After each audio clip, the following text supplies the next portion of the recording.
Bismillahirrahmanirrahim. Assalamualaikum warahmatullahi wabarakatuh.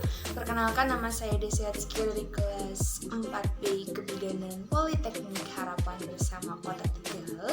Di sini saya akan menjelaskan materi tentang paragraf. Selamat menyaksikan.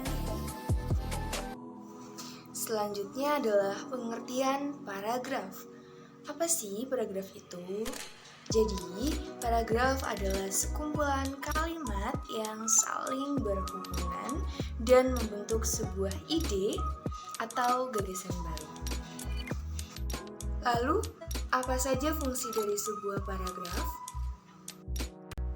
Fungsi paragraf. Yang pertama, paragraf dalam sebuah kalimat dapat menjadi pengantar sebuah ide-ide, isi kalimat, dan kalimat penutup pada tulisan yang dibuat oleh penulis. Yang kedua, mencurahkan suatu perasaan dan pemikiran penulis dalam sebuah karya atau kalimat dalam bentuk tulisan yang dibuat secara logis dan dapat diterima oleh pembaca. Yang ketiga, paragraf dapat membantu pembaca untuk memahami segala sesuatu mengenai isi dan topik dalam sebuah tulisan. Yang keempat, memudahkan penulis untuk menyusun ide-ide tentang tulisan yang akan dibuatnya. Dan yang kelima, dapat membantu penulis dalam mengembangkan gagasan-gagasan atau ide dari segala sesuatu yang berhubungan dengan topik yang ingin ditulis menjadi sebuah karya tulis. Paragraf yang efektif harus memenuhi 2 syarat. Apa saja? Yang pertama, kesatuan paragraf. Sebuah paragraf dikatakan mempunyai kesatuan jika hanya membicarakan satu pokok pikiran atau satu masalah. Keterkaitan antar kalimat diikat oleh satu topik pembicaraan yang sama, bukan topik masalah yang berlainan. Yang kedua, kepaduan paragraf, mengaitkan hubungan antar kalimat. Hubungan antar kalimat harus saling berkaitan. Tidak ada satu kalimat pun yang hubungannya tidak logis. Cara mengaitkan hubungan antar kalimat dapat dilakukan dengan melihat hubungan antar subjek atau antar predikat.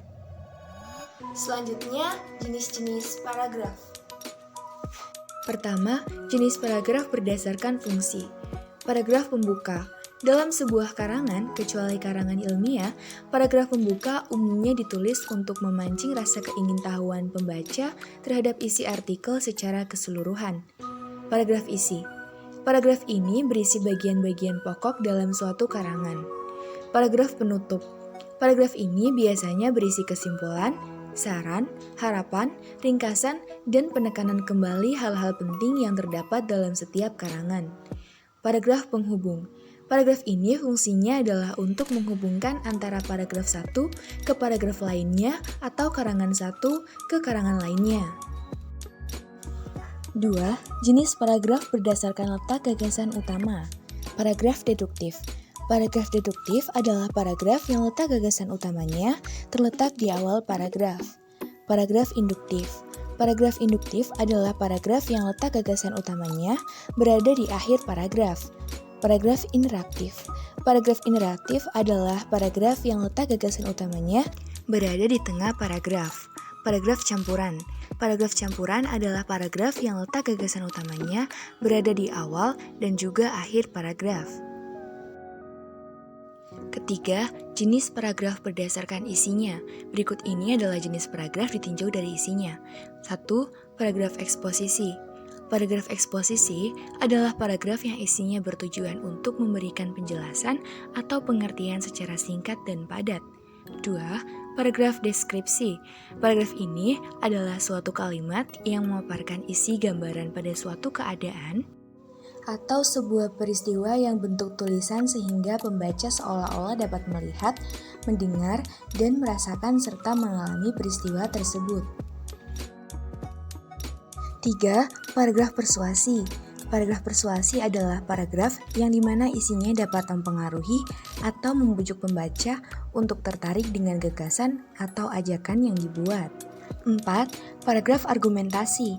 Paragraf ini adalah suatu kalimat paragraf di mana isinya dapat meyakinkan pembaca sehingga memperoleh dan menerima gagasan dalam sebuah karya yang ditulis oleh penulis.